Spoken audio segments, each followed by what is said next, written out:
आपकी जिंदगी का इकिगाई क्या है? इकिगाई सबसे ज्यादा बिकने वाली एक ऐसी बुक है जो जापान के एक विलेज के ऊपर रिसर्च करके लिखी गई है। इसमें यह बताया गया है कि आप अपनी जिंदगी का इकिगाई कैसे बना सकते हो, कैसे आप जान सकते हो कि आपका जन्म क्यों हुआ, कैसे आप जान सकते हो कि आपको प्रॉस्पेरिटी और हेल्थ किस तरीके से मिलेगी। वैदिक एस्ट्रोलॉजी में देखो तो आप इसको बहुत आसानी से समझ सकते हो कि आखिर आप क्या करो तो आपकी लाइफ में अबंडेंस आए, आप क्या करो तो आपकी जिंदगी बहुत खुशियों से भर जाए, और आप क्या करो तो आपके लिए सोल सेटिस्फैक्शन अपने आप ही आपको मिल जाए। दोस्तों, ये चीज जानने के लिए आप सबसे पहले ये देखिए, ये है आपका होरोस्कोप। 12 हाउसेस, हर हाउस किसी चीज को बताता है, हर हाउस के सिग्निफिकेटर्स अलग हैं। इसको भी मैंने एक वीडियो में बहुत अच्छे से एक्सप्लेन किया है, इसको देखने के लिए आप मेरे इस वीडियो को जरूर देखिएगा।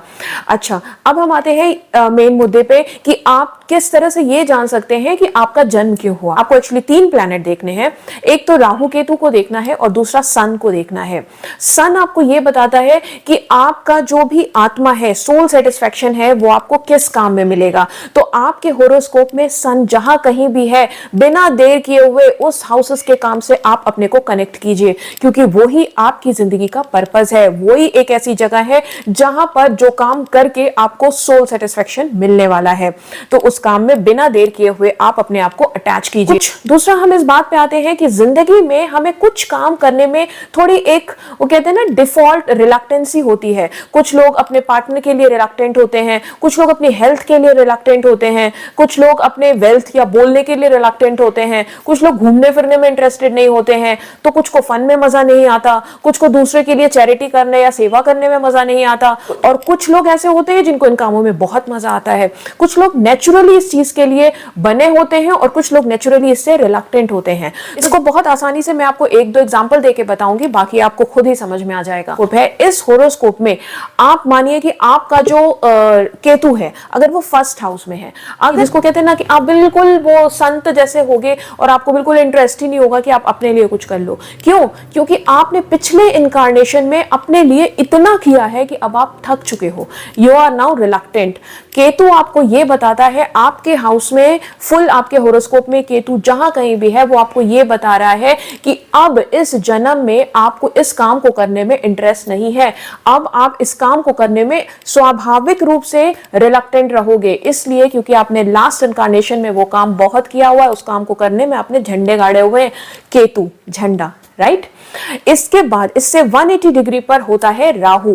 राहु जो है वो आपको ये बताता है कि वो कौन सा काम है जिसको करने से आपकी लाइफ में प्रॉस्पेरिटी आएगी, वो कौन सी चीज है जिससे आपको डेफिनेटली जुड़ना चाहिए। तो अगर किसी का फर्स्ट हाउस में केतु और 7th हाउस में राहु है, तो इसका मतलब है कि वो अपने ऊपर तो ध्यान नहीं देगा, लेकिन उसको अगर वो अपने पार्टनर पे ध्यान देगा, या अगर वो कोई बिजनेस कर रहा है जो पार्टनरशिप में करेगा, तो उसकी लाइफ में अबंडेंस आएगी। यहां पर राहु आपको सिर्फ ये बताता नहीं है कि अगर भाई आप ऐसा करोगे तो अच्छा होगा, साथ के साथ एक चैलेंज भी देता है, क्योंकि राहु जहां कहीं भी होता है वो आपको भ्रम की स्थिति पैदा करता है, वो इल्यूजन पैदा करता है। और अगर वो किसी प्लैनेट के साथ होता है तो उस प्लैनेट का जो होता है ना, रूप ले लेता है। तो आपको उस भ्रम से अपने को बचाते हुए उस काम को जरूर अंजाम देना है, अदरवाइज अगर आप उससे बचेंगे तो आपका फिर अगला जन्म होगा और आपको फिर वो काम करने के लिए आप मजबूर होंगे। तो बेटर है इसी इनकारनेशन में समझिए और उसे करिए। अगर आपका जो केतु है वो 2nd हाउस में है और आपका राहु 8th हाउस में है, तो क्या मतलब है? इसका मतलब है कि इस नेटिव ने बोलने के क्षेत्र में, स्पीच के क्षेत्र में पिछले जन्म में एकदम परचम लहराया हुआ है। तो बोलने से ये इंसान थोड़ा रिलक्टेंट होगा, या इसके पास इतना धन दौलत थी पहले में, तो इस जमाने में या इस इनकारनेशन में इसको धन से या वेल्थ से ज्यादा इसका जो है वो अटैचमेंट नहीं होगा, ये रिलक्टेंट होगा। लेकिन इसको करना क्या है? इसको अब डीप रिसर्च करना है। किस चीज का? किसी भी चीज का कर सकता है। इसको अब डीप रिसर्च में जाना है। डीप रिसर्च, इनवर्ड लुकिंग होना है। इसको 8th हाउस से जुड़ी एक्टिविटी में अगर ये जाएगा तो ये डेफिनेटली सुपर हिट होगा। और वो क्या चीज है 8th हाउस की एक्टिविटी? जैसे ऑकल साइंसेस, जैसे सर्जन, कोई इंडस्ट्री लगाना, मैन्युफैक्चरिंग में जाना, टैक्सेशन के फील्ड में जाना, सीए बन जाना, इस टाइप की इंडस्ट्रीज में अगर ये जाएगा, इंश्योरेंस एजेंसी खोलना, अगर इन काम को करेगा, तो ये इंसान जो जिसको बोलने में थोड़ा कम इंटरेस्ट है, उसके बावजूद ये काम बहुत अच्छा करेगा और ये इस चीज में बहुत तेजी से ग्रो भी करेगा। तो अगर आप राहु और सन इन दोनों प्लैनेट के कामों से अपने आप को जोड़ते हैं, तो सन की वजह से आपको सोल सेटिस्फैक्शन मिलेगा और राहु की वजह से आपको अबंडेंस मिलेगा। लेकिन ध्यान जरूर रखना है कि राहु जो भी इल्यूजन क्रिएट करता है उससे आपको बचना है, और उससे बचने का सिर्फ एक तरीका है, आप हनुमान चालीसा का जाप हमेशा कीजिए। क्योंकि आपकी कुंडली में अगर कारक है या मारक है आप नहीं जानते, आप एस्ट्रोलॉजर नहीं है, कोई बात नहीं, आपको जानने की जरूरत नहीं है, आप केवल हनुमान चालीसा का पाठ कीजिए, राहु आपको कभी परेशान नहीं कर पाएगा।